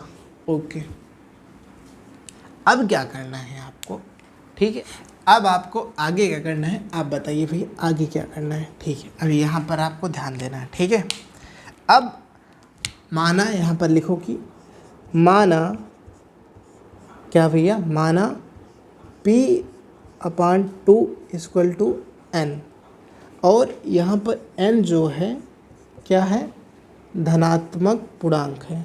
ऐसा समझ लीजिए, क्या है, जगह नहीं है तो आप समझ लीजिए धनात्मक क्या है, पूर्णांक है। ठीक है भैया, समझ गए आप जो कह रहे हो। ठीक है, तो यहाँ पर क्या हो जाएगा, P क्या हो जाएगा भैया, 2 × n। हम दोनों पक्षों को वर्ग कर देंगे तो क्या हो जाएगा, यहाँ पर लिख लीजिए, दोनों पक्षों का वर्ग करने पर क्या हो जाएगा भैया, P² = 4n²। क्या हो जाएगा भैया, 4n²। ये आपका समीकरण, आप इसको समीकरण 2 मान लो, ठीक है, और इसको समीकरण 3 मान लो। ठीक भाई, समझ में आ गया। अब यहाँ पर आपका क्या था कि P² क्या हो जाएगा आपका, 2q² हो जाएगा, और यहाँ पर आपका क्या है 4n²। तो यहाँ पर लिख लीजिए समीकरण, यहाँ पर साफ लिख लीजिए समीकरण 2 व समीकरण 3 से क्या होगा आपका, यहाँ से आपका क्या आ जाएगा, P² = क्या है आपका, 2q² है। ठीक है, ये आपका क्या था भैया, ये हमारा था समीकरण 2। ठीक है, और यहाँ पर आपका क्या है, P² = 4n², यानी कि क्या P² के बराबर ये भी है, P² के बराबर ये भी है, तो दोनों समीकरण 1 और 2 के क्या हुए, बराबर हुए। तो क्या लिख सकते हैं, 2q² = क्या लिख सकते हैं हम, 4n²। ठीक है भैया, समझ में आ गया। देखो एक ऐसा है कि जैसे आप सोचो कि a क्या है, b है। ठीक है भैया, b क्या है, c है, तो a c हो जाएगा ना, ये समीकरण 1 है और समीकरण 2 मान लो, तो समीकरण 1 और 2 से क्या हो जाएगा, a c। जैसे मैं आपको बताऊं कि ये मार्का है, ये मार्का इसके बराबर है। ठीक है भैया, और ये मार्का इसके बराबर है, तो ये मार्का इसके बराबर हुआ कि नहीं, हाँ भैया, जब ये मार्का इसके बराबर है और ये मार्का इसके बराबर है, यानी कि ये मार्का इसके बराबर था तो ये मार्का इसके बराबर हो जाएगा। हाँ भैया, समझ में आ गया। ठीक भैया, अब आप आगे क्या करेंगे भैया, यहाँ पर आपको क्या हो जाएगा, 2 से काट देंगे, 2 दूनी 4, क्या हो जाएगा, q² = 2n²। ठीक भैया, समझ में आ गया। अब हम अगर ध्यान दो तो n² क्या हो जाएगा, 2 इधर चलाया जाएगा, q² / 2। अब 2 अभी हमने आपको क्या बताया था, अभाज्य संख्या है। क्या बताया था भैया आपने, 2 जो है क्या है, अभाज्य संख्या है। हाँ भाई, समझ में आ गया। तो अब 2 जो है q² को विभाजित कर रहा है कि नहीं, हाँ कर रहे हैं, यानी कि दो क्यों को भी विभाजित करेगा। हाँ भैया, अभी तो आपने बताया था कि जब दो क्यों स्क्वायर को विभाजित कर रहे हैं तो दो क्यों को भी विभाजित करेगा। ठीक भैया, ठीक है। तो अब क्या करना है आपको, देखो यहाँ से सबसे पहले आपको इधर आना है, इधर सॉल्व करना है, उसके बाद यहाँ से यहाँ आना है। ठीक है, समझ में आ गया भाई। उसके बाद क्या करना है आपको, यहाँ से ये जो है आपको यहाँ से थोड़ा बना लो कि ये स्टेप आपको कहाँ से यहाँ आना है। ठीक है, अब यहाँ पर क्या लिखोगे आप, क्या लिखेंगे आप, दो क्यू स्क्वायर को विभाजित करता है, दो क्यू स्क्वायर को विभाजित करता है, अतः दो क्यों को भी विभाजित करेगा। ठीक भाई, समझ में आ गया इतना तो, यानी कि क्या, दो क्यों को विभाजित कर रहा है भैया। ठीक है, हमने विभाजित कर दिया और मान लिया कुछ m आ रहा है, m क्या है, एक पॉजिटिव पूर्णांक है। ठीक भैया, इतना समझ में आ गया कि m क्या है, एक पॉजिटिव पूर्णांक है। अब क्या करना है, अब आपको मिटाना है क्योंकि हमारे पास जगह नहीं है और आपको आगे लिखना है। ठीक है भैया, हम यहाँ पर कोशिश कर रहे हैं हो जाए। ठीक है, अब यहाँ पर आपका q इक्वल टू क्या हो जाएगा भैया, 2m हो जाएगा। अब इसे मान लीजिए समीकरण 4। ठीक भैया, समीकरण हमने 4 मान लिया। अब आपको यहाँ पर ध्यान देने वाली बात ये है, क्या भैया, ध्यान देने वाली बात ये है कि ये आपने क्या माना था, समीकरण 1, समीकरण 2, तो ये आपका क्या था, समीकरण 3। आप इसे मान लीजिए क्या भैया, समीकरण 3। ठीक है, इसे समीकरण 3 मान लीजिए, इसे नहीं। ठीक है, अब आप यहाँ पर ध्यान दीजिए, क्या भैया, ध्यान दीजिए, ये जो आपने लिखा है क्या भैया, समीकरण 3 और 4। समीकरण 3 आपका क्या है भैया, क्या है, p इक्वल टू 2 इंटू n। ये हमारे क्या है, समीकरण 3 है, क्या है, समीकरण 3 है। और समीकरण 4 हमारे क्या है भैया, q इक्वल टू 2m है, 2m है। ये क्या है आपका, समीकरण हमारा 4 है। अब आप इसमें ध्यान दो तो इसका जो अभाज्य गुणनखंड है, क्या भैया, ये जो इसमें 2 इसमें भी है, 2 इसमें भी है।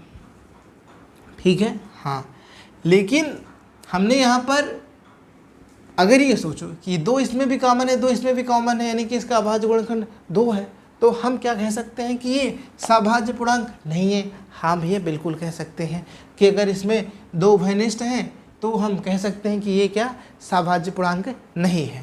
ठीक भैया, और हमने माना क्या था भैया, माना था हमने कि p व q क्या होंगे, सभाज्य पूर्णांक होंगे। यानी कि क्या भैया, अगर ये 2 सभाज्य पूर्णांक नहीं है तो हमने गलत माना था। हाँ भैया, गलत माना था, यानी कि जो हमने माना था वो गलत है, तो गलत है, परिमेय संख्या माना था, अगर गलत है परिमेय संख्या तो क्या हो जाएगा, अपरिमेय संख्या हो जाएगा। हाँ भैया, अब समझ में आया कि हमने जो माना था कि परिमेय संख्या वो परिमेय संख्या नहीं होगी, इसका मतलब क्या हो जाएगा, अपरिमेय संख्या हो जाएगा। ठीक है भैया, समझ गए। अब आप इसे लिखेंगे कैसे, ठीक है, देखो इसके लिखने का भी एक तरीका है। क्या है, तरीका है, वो तरीका हम देखते हैं। ठीक है, समीकरण क्या भैया, उभयनिष्ठ गुणनखंड क्या है, जो यानी कि जो इसमें कॉमन है वो क्या समझ में आ रहा है, 2 है। उभयनिष्ठ क्या भैया, उभयनिष्ठ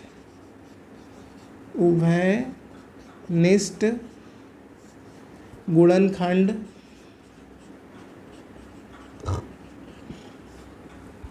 क्या है, 2 है। ठीक है, अगर 2 है तो भैया क्या p व और q सभाज्य पूर्णांक नहीं होंगे। हाँ भैया, नहीं होंगे, अतः p व q क्या भैया, p व q सभाज्य अभाज्य पूर्णांक नहीं है, नहीं है यानी कि क्या भैया, नहीं है। तो हमने जो माना था उसका क्या हो गया, उल्टा हो गया, विरोधाभास हो गया। ठीक है, तो क्या लिखेंगे, जो एक विरोधाभास है, विरोधाभास,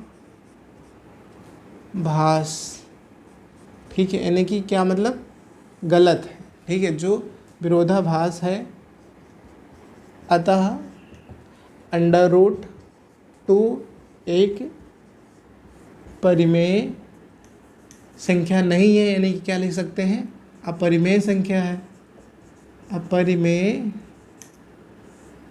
संख्या है। ठीक भैया, समझ में आ गया। अब आप एक बार इसको समराइज कर दो तो मज़ा आ जाए। ठीक है, देखो सबसे पहले आपको इसमें करना क्या है कि कोई संख्या दी है कि मान लो √2 दिया हुआ है और सामने वाला कह रहा है कि आप इसको सिद्ध करो कि ये अपरिमेय संख्या है। सबसे पहले स्टेप आपको क्या करना है भैया, उसको मान लेना है कि ये परिमेय संख्या है, यानी कि बुरे से बुरे क्या हो सकता है भाई, अपरिमेय संख्या नहीं है तो परिमेय संख्या हो सकता है। तो हम वहाँ से स्टार्ट करेंगे ना, तो हम मान लेते हैं कि √2 एक परिमेय संख्या है। ठीक भैया, √2 एक परिमेय संख्या है, यानी कि परिमेय संख्या हमने आपको बताया था कि P/Q के रूप में होती है, तो हम इसे P/Q के रूप में लिख सकते हैं। P और Q एक क्या हमने माना है यहाँ पर, सभाज्य पूर्णांक होने चाहिए। ठीक है भैया, इतना समझ में आ रहा है। उसके बाद हमने क्या किया, इसका ये जो समीकरण 1 है इसको हमने क्रॉस मल्टीप्लिकेशन किया तो क्या आ गया, समीकरण 1 P = √2 × Q आ गया। उसके बाद इस समीकरण का हमने क्या कर दिया, बोथ साइड यानी कि दोनों साइड क्या कर दिया, स्क्वायर कर दिया। जब स्क्वायर कर दिया तो हमारे क्या आ गया, P² = यहाँ पर क्या आ गया, 2 × Q², 2 × Q²। और यहाँ से अगर आप ध्यान दो तो यहाँ पर एक्चुअल में क्या लिखा है, ये P² = क्या लिखा है, 2Q²।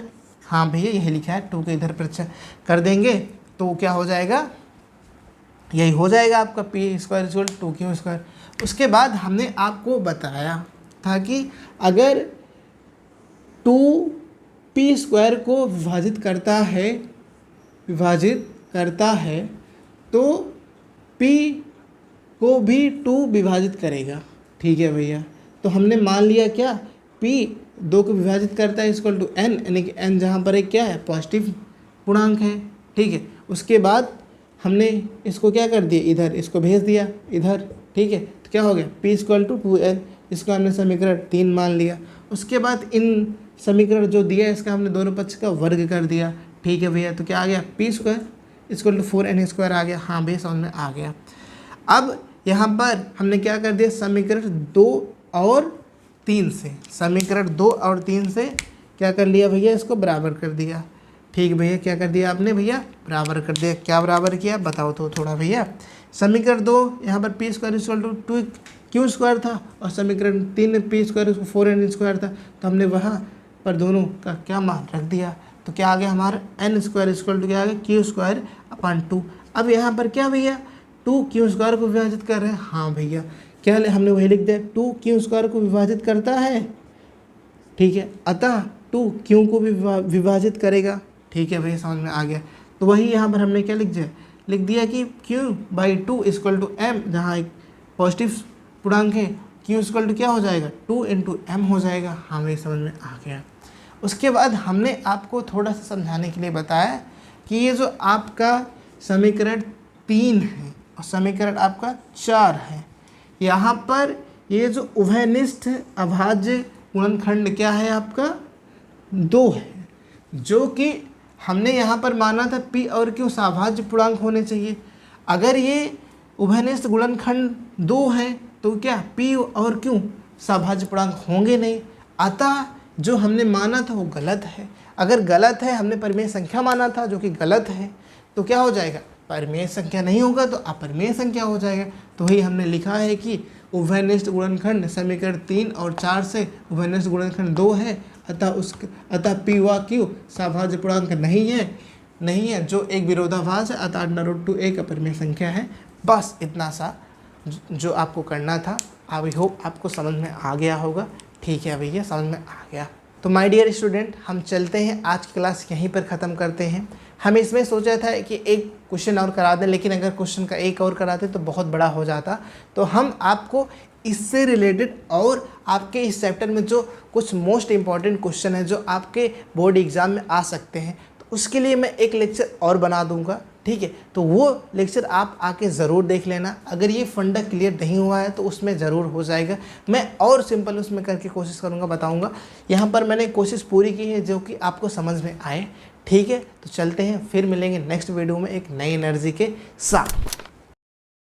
Hello my dear students, मैं आयुष आप सभी का बहुत बहुत स्वागत करता हूं लर्निंग5 पाठशाला में। आज का वीडियो लास्ट लेक्चर होने वाला है रियल नंबर पर, यानी कि वास्तविक संख्या चैप्टर पर ये लास्ट वीडियो है। और हाँ, इसके पहले वीडियो में हमने बताया था कि कोई अपरिमेय संख्या दी है तो उसको सिद्ध कैसे करेंगे कि अपरिमेय संख्या, जो कि आपके बोर्ड एग्जाम के पॉइंट ऑफ व्यू से बहुत ही इंपॉर्टेंट क्वेश्चन था। तो वो लेक्चर जाके आप ज़रूर देख लीजिएगा। इसमें हमने आपको बताया था कि जैसे ये √2 है, ये क्या होती है, अपरिमेय संख्या होती है। ठीक है, तो आप इसको सिद्ध कैसे करेंगे कि ये √2 एक अपरिमेय संख्या है, ये हमने डिस्कस किया था। ठीक है, और वास्तविक संख्या के दो प्रकार होते हैं, जैसे परिमेय संख्या और अपरिमेय संख्या, वो भी सारी चीज़ें हमने उसमें बताया था। तो आप वो लेक्चर जाके ज़रूर देख लीजिएगा।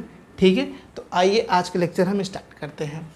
सबसे पहले मान लीजिए क्या दिया हुआ है, ये क्वेश्चन एक है कि 3 + 2√2 क्या है भैया, 3 + 2√2 क्या करना है, इसको सिद्ध करना है। सिद्ध करो कि अपरिमेय संख्या है। अगर आपको आता है तो आप हमारे साथ सॉल्व कर सकते हैं, अगर नहीं आता तो आप इस लेक्चर को आराम से देखिए और समझो। ठीक है, बहुत ही आसान है, मतलब कि बहुत ही आसान भाषा में हम आपको समझाएंगे। ठीक है, तो सबसे पहले आप देखेंगे, यहाँ पर ध्यान दीजिए कि हमने जैसे बताया था कि ये आपका क्या है, अपरिमेय संख्या है। तो हम क्या करते हैं, जो संख्या दी है उसको हम सबसे पहले मान लेते हैं कि ये एक परिमेय संख्या है। हमें क्या करना है, सिद्ध करना है कि अपरिमेय संख्या है।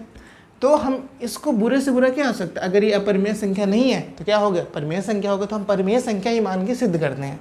ठीक है, तो सॉल्यूशन में क्या लिखेंगे, ठीक है भैया लिखते हैं। सॉल्यूशन में आपका क्या होगा, माना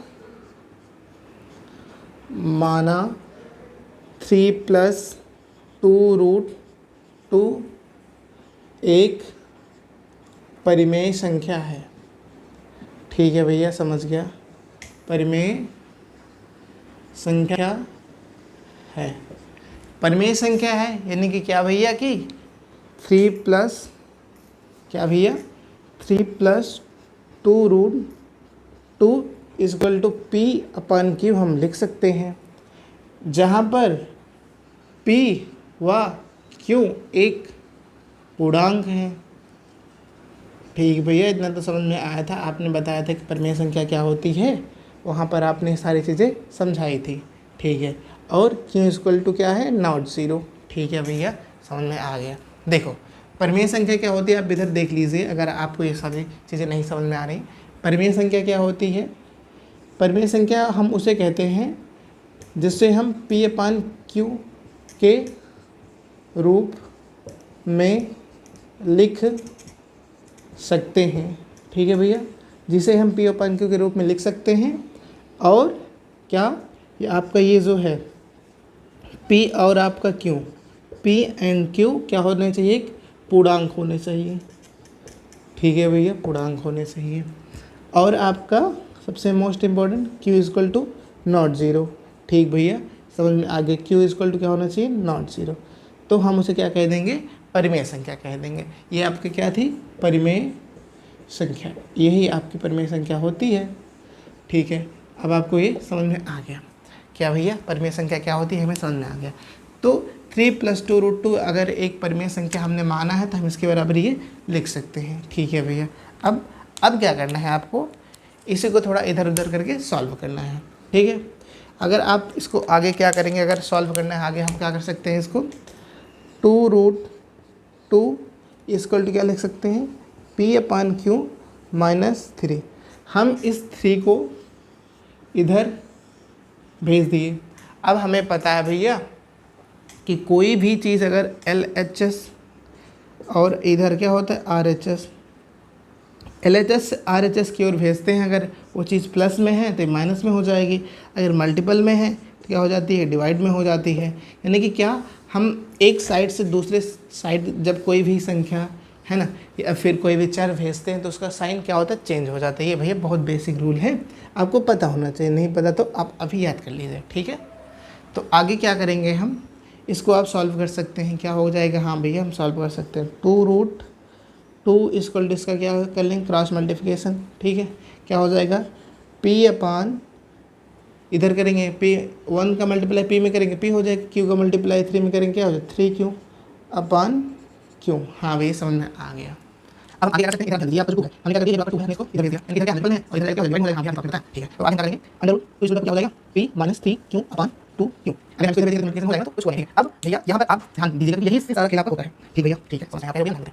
अब यहाँ पर आपका जो ये है क्या भैया, आपका ये जो P है क्या भैया, P है और Q है, हमने क्या माना है, एक पूर्णांक माना था, 2 और 3 के पूर्णांक है। हाँ भैया, अगर ये सारे यहाँ पर जो ये पूर्णांक है तो हम कह सकते हैं ना ये जो पूरी संख्या है, ठीक है, ये जो आपकी पूरी संख्या है, ठीक है, ये क्या है, परिमेय संख्या है। क्योंकि भैया हमें पता है जो पूर्णांक होते हैं उनको हम डिवाइड करें, जोड़ घटाना कुछ भी करें, भाग करें तो क्या होता है, एक पूर्णांक ही आता है, जो कि पूर्णांक क्या होता है, एक परिमेय संख्या है।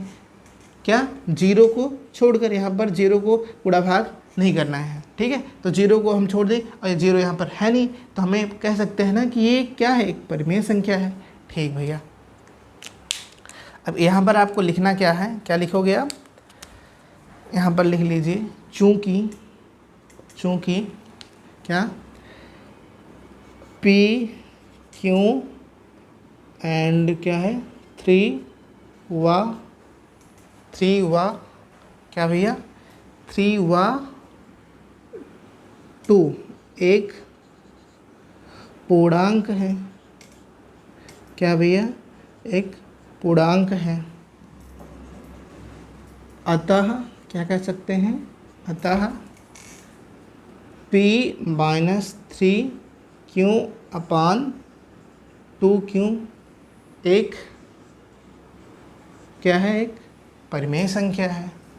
क्या है भैया, एक, इधर लिख लीजिए, एक परिमेय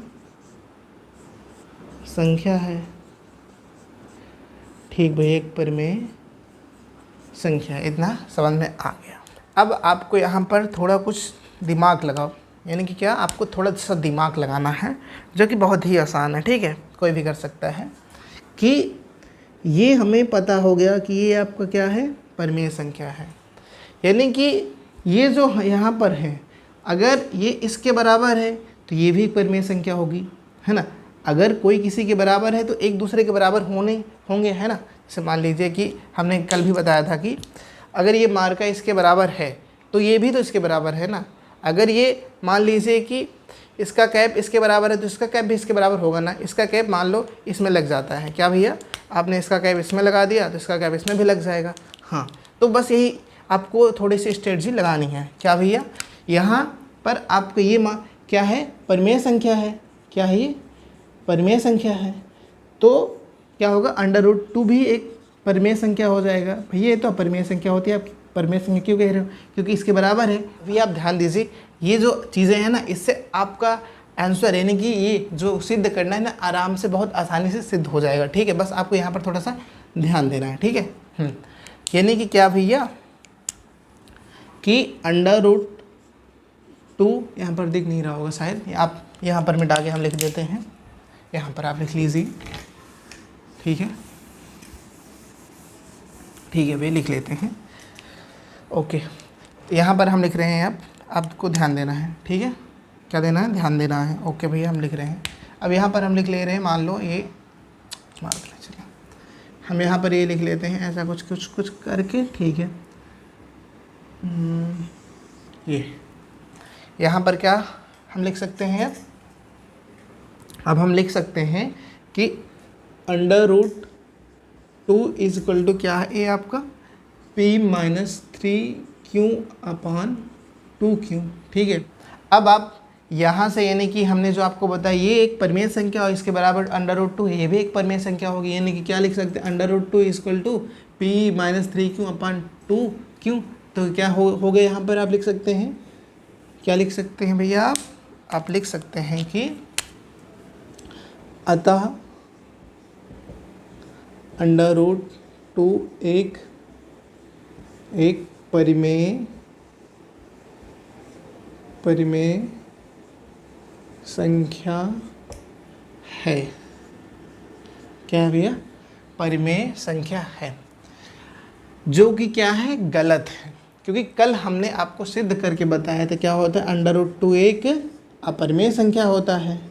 ठीक है भैया, आपने कल बताया था कि √2 एक परिमेय संख्या नहीं होती है, क्या होती है, अपरिमेय संख्या होती। आपने बहुत ही अच्छे से समझाया था। तो अब यहाँ पर आप देखो कि हमने क्या माना था कि ये जो है 3 + 2√2 एक परिमेय संख्या माना था। यानी कि जब √2 एक क्या है, परिमेय संख्या है, तो यानी कि हम जो माने थे उसका क्या हुआ, उल्टा हो गया, यानी कि उसका विरोधाभास हो गया। तो हम क्या लिख सकते हैं, यह एक विरोधाभास है। क्या है भैया, विरोधाभास है।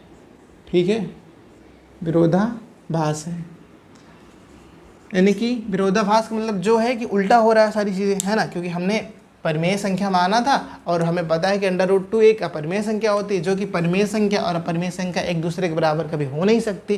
तो यानी कि क्या भैया, ये जो चीज़ें हैं एक दूसरे को क्या कॉन्ट्राडिक्ट कर रही हैं, यानी कि क्या, ये जो परिमेय संख्या है ये हमें पता, अभी आपने इसको बताया कि भाई ये क्या थी, एक परिमेय संख्या होगी, और ये हमें पता है कि क्या होता है, √2 एक अपरिमेय संख्या होती है, जो कि अपरिमेय संख्या परिमेय संख्या दोनों बराबर हो ही नहीं सकती। हाँ भैया, ये बात तो आप सही कह रहे हो कि अपरिमेय संख्या परिमेय संख्या दोनों बराबर कैसे होंगे, यानी कि क्या हमने जो माना था क्या था, गलत था। तो हमें क्या लिख देंगे यहाँ पर, यह एक विरोधाभास है, जो कि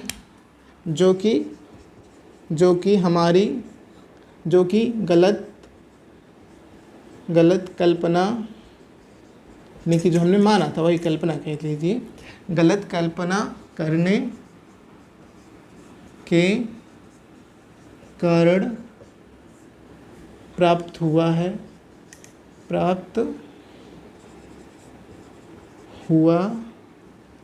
है। अतः इसलिए लिख लीजिए आप, इसलिए क्या भैया, 3 + 2√2 एक अपरिमेय संख्या है,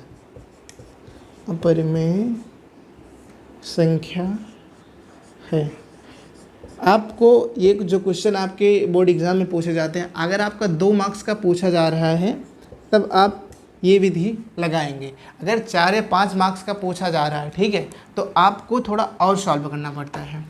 आप यहाँ तक भी करेंगे तो गलत काटेंगे नहीं, ठीक है। इसमें क्या होता है कि आपको ये भी सिद्ध करना पड़ता है कि √2 एक अपरिमेय संख्या, ये भी सिद्ध करना होता है, ठीक है।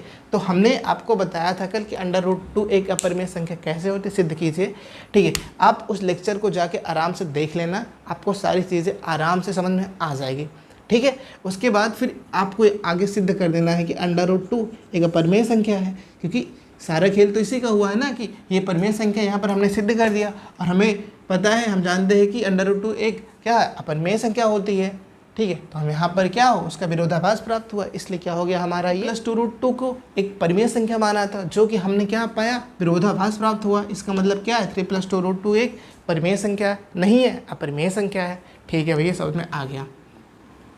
आप इसको नोट कर लीजिए, ठीक है। हमने जो आपको बताया कि यहाँ पर आपको सिद्ध करके बताना है क्या, √2 को एक अपरिमेय संख्या सिद्ध करना है, ठीक है। आपको क्या सिद्ध करना है, √2 एक आपको √2 के क्या सिद्ध करके बताना है, अपरिमेय संख्या, ठीक है। इसको आपको क्या करना है, सिद्ध करना है, यानी कि क्या करना है, प्रूफ करना है, ठीक है। आपको ये करके बताना है आपको इसमें, ठीक है।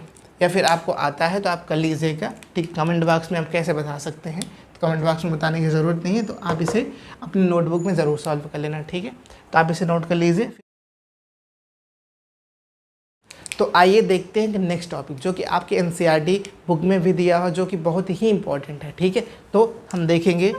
देखो, सबसे पहले आपको ये पता है, हमने आपको बताया था कि दो संख्याओं के LCM into HCF equal to क्या होता है, संख्याओं का गुणनफल। यानी कि क्या भैया, कि आपने बताया था कि ये मान लीजिए P, या फिर ऐसे समझ लीजिए कि P एक संख्या है और दूसरी संख्या Q है। ठीक है, तो आपने बताया था भाई एलसीएम किसका, P और Q का इंटू एचसीएफ P और Q का इक्वल टू क्या होता है, P इंटू Q। अब इसी को चाहे आप ए बी फॉर्म में लिख लो, चाहे पी क्यू के फॉर्म में लिख लो, कोई दिक्कत नहीं है। ठीक है, ये क्या होता है, आपकी फर्स्ट संख्या होती है, क्या, पहली संख्या। ठीक है, फर्स्ट नंबर। ये दूसरी क्या होती है, सेकंड नंबर। यानी कि इसकी जगह पर क्या होता है, 10 हो सकता है, 20 हो सकता है ना, दो संख्या हो सकती है, कोई दो संख्या हो सकती है यार, है ना। यहाँ पर क्या हो सकता है, 40 हो सकता है, 50 हो सकता है, कुछ भी हो सकता है। ठीक है, दो संख्या। तो हमने आपको बताया था कि ये क्या होते हैं, इसके बराबर होते हैं। तो एक्चुअल में आपको यहाँ समझना है कि भैया आपने वहाँ पर अगर आपके माइंड में क्वेश्चन आया होगा कि अगर दो संख्याओं का एलसीएम इंटू एचसीएफ उसके दो संख्याओं के गुणनफल के बराबर होते हैं, तो क्या तीन संख्याओं का अगर हम निकालें एलसीएम एचसीएफ और क्या उन तीनों संख्या के बराबर होगा, तो नहीं होता। ठीक है, तो आपको यहाँ पर ध्यान देना है। ये क्या होते हैं, जो LCM p q into r और HCF p into q into r का इसके जो गुणनफल के बराबर नहीं होता। ठीक है, पी क्यू आर क्या है, एक धनात्मक पूर्णांक है। पी क्यू आर क्या है भैया, आपका एक धनात्मक पूर्णांक है। अब हम ये आपने क्या फार्मूला लिख दिया है, ये कैसे याद करेंगे, इतना बड़ा फार्मूला बहुत ही आसान है। ठीक है, मैं आपको बताता हूँ। देखो, अगर आपको एलसीएम पी क्यू आर का पता करना है, मान लीजिए पी क्यू आर क्या है, पी बराबर कोई संख्या है। ठीक है, क्या है संख्या, मान लीजिए 10, 20 और 30। क्या ये आपकी संख्या दी हुई है। ठीक है, आप इसे क्रमशः मान लो, एक क्या मान लेंगे, ये आपका क्या है, P है, ये आपका मान लो Q है, ये मान लो आपका क्या है, R है। ठीक है, तो ये आपका जो है LCM, यानी कि LCM ऑफ किसका, 10, 20, 30 का LCM बराबर क्या हो जाएगा, ये संख्याओं का गुणनफल, यानी कि क्या, 10 इंटू 20 इंटू 30 इंटू HCF, इन संख्याओं का HCF। और उसके बाद यहाँ पर क्या निकालेंगे, यहाँ पर क्या लिखे, HCF ऑफ किसका, P एंड Q का। तो हम यहाँ पर निकालेंगे HCF किसका, P और Q के, यानी कि इन दो संख्याओं का HCF निकाल लेंगे। फिर उसके बाद क्या लिखे है, HCF किसका, Q कामा R का, यानी कि Q R का, यहाँ पर क्या, हम इसका HCF निकाल लेंगे। फिर उसके बाद यहाँ पर क्या लिखा है, HCF P और R का, यानी कि क्या भैया, ये P है और R का HCF निकाल लेंगे। हाँ भैया, यानी कि अगर हमें पता करना है LCM P Q R का, तो हम क्या करेंगे, सबसे पहले HCF निकाल लेंगे P Q R का। ठीक है भैया, और उसके बाद हम क्या करेंगे, इन संख्याओं का मल्टीपल कर देंगे। उसके बाद यहाँ पर ऐसे फार्मूला होता है, हम इस फार्मूले पर रख देंगे, आ जाएगा। अगर हमें भैया HCF निकालना हो तो क्या करेंगे, तो आपको वही यही चीज़ यहाँ पर रख देनी। HCF के लिए क्या करना है, तीन संख्याओं को निकालने के लिए आपको इन तीन संख्याओं को मल्टीपल करना है। उसके बाद इन तीन संख्याओं का क्या करना है, LCM निकालना है। फिर आपको ये दो संख्याओं के LCM P और Q का निकालना है। फिर उसके बाद P और R का LCM, फिर Q और R का LCM निकाल के क्या करना है, ऐसे इस फार्मूले पर रख देना, तो आपका क्या आंसर आ जाएगा। तो आप इसे नोट कर लीजिए। ठीक है, अपनी नोटबुक में। कभी कभी क्या होता है कि ऐसे जो ये फार्मूले, इन पर भी क्वेश्चन पूछ लिए जाते हैं, तो आप इसे याद कर लिए। याद करने में सिंपल से क्या है कि अगर हमें LCM निकालना है तो हमें इधर ऊपर क्या होगा, HCF, पूरे में HCF होगा। इधर क्या हमें HCM निकालना है तो क्या करेंगे, HCF इधर नहीं निकालेंगे, इधर क्या हो जाएगा, LCM हो जाएगा। अगर LCM निकालना है तीन संख्याओं का, तो हम क्या ऊपर लेंगे, HCF ले लेंगे। उसके बाद नीचे भी दो संख्याओं का क्या लेंगे, HCF लेते चलेंगे। अगर HCF है तो यहाँ पर क्या होगा, LCM होगा, और अगर यहाँ LCM है तो यहाँ पर पूरे में क्या होगा, HCF। बस इतना सिंपल है कि हमें इतना सा ध्यान देना है कि अगर भैया हमें तीन संख्याओं का क्या निकालना है, LCM निकालना है, तो उसके इक्वल में क्या होगा, हम सबसे पहले HCF करेंगे। सारे जगह HCF होता है। ठीक है, इतना याद कर लीजिए। और इसमें क्या होगा कि अगर हमें HCF निकालना है तो भैया हम इधर क्या निकालेंगे, LCM निकालेंगे। किन किन संख्याओं का निकालेंगे, सबसे पहले क्या करेंगे, तीनों संख्या को मल्टीप्लाई करेंगे। उसके बाद तीनों संख्याओं का क्या LCM निकालेंगे। फिर उसके बाद दो संख्या का निकालेंगे। ठीक है, हाँ भैया समझ में आ गया। मैंने आपके वास्तविक संख्या में जो मोस्ट इंपॉर्टेंट टॉपिक थे और कुछ मोस्ट इंपॉर्टेंट क्वेश्चन थे, मैंने आपको सारे बता दिया है। तो ये चैप्टर आपका यहीं ख़त्म होता है। नेक्स्ट वीडियो में हम देखेंगे बहुपद, यानी कि क्या, पॉलिनोमियल्स। और एक नई एनर्जी के साथ हम उसको स्टार्ट करेंगे। बहुत ही इंटरेस्टिंग चैप्टर है, ठीक है, बोर्ड के पॉइंट ऑफ व्यू से बहुत ही इंपॉर्टेंट है, तो आपको चैप्टर ज़रूर देखना है। तो तब तक के लिए चलते हैं, हम फिर मिलेंगे एक नए चैप्टर के साथ और एक नई एनर्जी और जुनून के साथ।